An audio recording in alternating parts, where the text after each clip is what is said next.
ஆண்டின் பொதுக்காலம் 3வது வாரம் வெள்ளிக்கிழமை. புனித டொன்போஸ்கோ நினைவு. 1815ஆம் ஆண்டு இத்தாலி தேசத்திலுள்ள தூரின் நகரில் இருந்த பெக்கியில் ஆகஸ்ட் 16ஆம் தேதி புனித டொன்போஸ்கோ பிறந்தார். ஏழ்மையின் விலாசத்தை சிறு வயதிலிருந்தே அறிந்திருந்தவர். ஏழ்மையின் காரணமாக சிறு வயதிலேயே தன் வீட்டின் அன்றாட தேவைகளை பூர்த்தி செய்ய வேலைக்கு செல்ல ஆரம்பித்தார். போஸ்கோ சர்க்கஸ், கண்காட்சிகள், திருவிழாக்களுக்கு செல்வது வழக்கம். மேஜிக் செய்பவர்கள் எப்படி செய்கிறார்கள் என்பதை பார்த்து வித்தைகளை கற்றுக்கொண்டு பிறகு மாலை வேளையிலே சிறுவர்களுக்கு அதனை செய்து காட்டுவார். சிறுவர்கள் பிரமிப்பில் ஆழ்ந்திருக்கும் வேளையில் அந்த நாளில் தான் ஆலயத்தில் கேட்ட பிரசங்கத்தை சிறுவர்களுக்கும் அறிவுறுத்துவார். குரு மாணவராக படித்துக் கொண்டேயும், கல்லூரியில் படித்துக் கொண்டேயும், தையற்காரராக டெய்லர், அடுமனையில் ஊழியராக பேக்கர், காலணி செய்பவராக ஷூ மேக்கர், தச்சராக கார்பெண்டர், இப்படி தன்னுடைய வாழ்க்கையை நடத்தினார். இவரிடமிருந்து கற்றுக்கொள்ள வேண்டிய முதல் பாடம், துன்பப்படுகின்றவர்களால் மட்டுமே துன்பப்படுகின்றவர்களை புரிந்து கொண்டு அவர்களுக்கு உதவ முடியும்.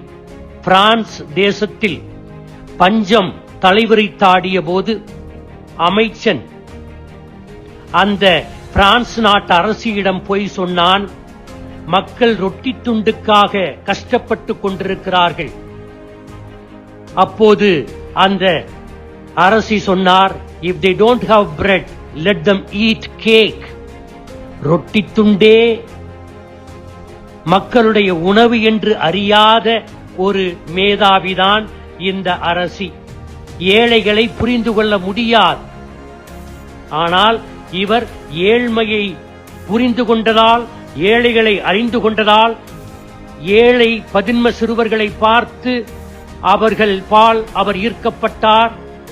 அவர்கள் வளர என்னென்ன வழிகள் இருக்குமோ அவற்றையெல்லாம் வாஞ்சையோடு தேடினார்.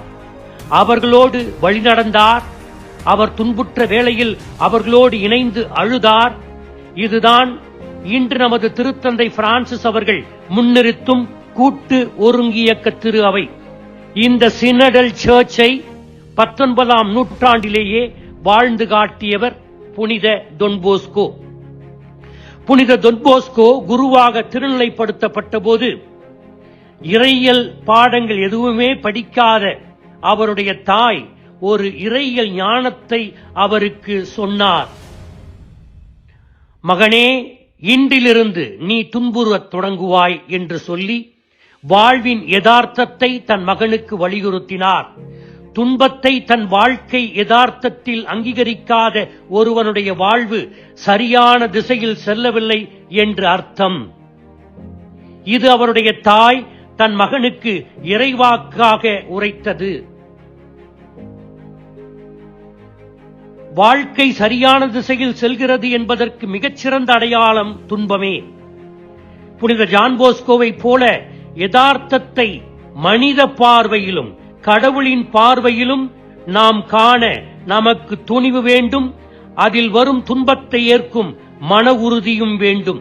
ஒவ்வொரு பிரச்சனையையும் இந்த 2 பார்வையில்தான் அவர் பார்த்தார். ஒன்று மனித பார்வை, இன்னொன்று கடவுளின் பார்வை. மனித பார்வையில் இந்த பிரச்சனைக்கு எப்படியெல்லாம் தீர்வு காண்பது, யாரை அணுகுவது, எப்படி செய்வது என்றெல்லாம் ஆழ்ந்து சிந்தித்து 15 வயதினருக்கு மிகவும் உதவியாக இருந்தார்.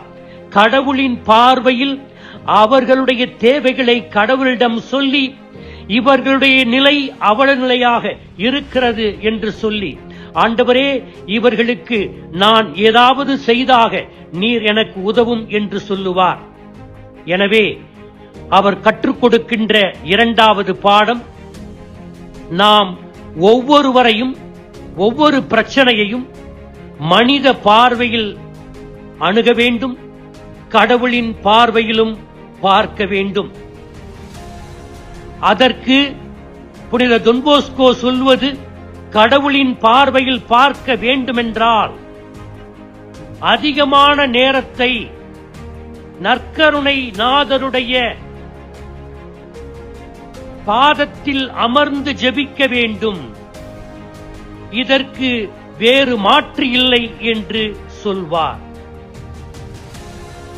மூன்றாவது அவரிடம் கற்றுக்கொள்வது மகிழ்ச்சியான குருவானவர். ஏனென்றால் அவர் மகிழ்ச்சியை அடுத்தவர்களுக்கு உதவுவதன் வழியாக அடுத்தவருடைய முகங்களில் மகிழ்ச்சியை காணுகின்ற போது இவரும் மகிழ்ந்தார்.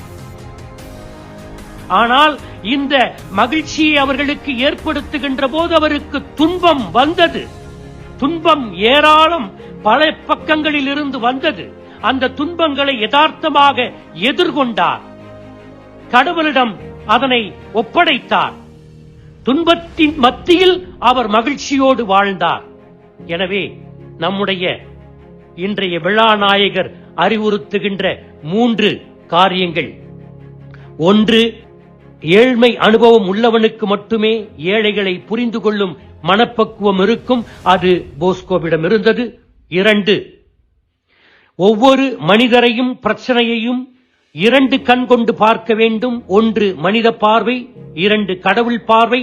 நற்கருணை நாதரிடம் மண்டியிட வேண்டும். 3, மகிழ்ச்சியான ஒரு மனிதராக குருவாக நாம் வாழ வேண்டும். அதற்காக தொடர்ந்து மன்றாடுவோம். ஆமேன்.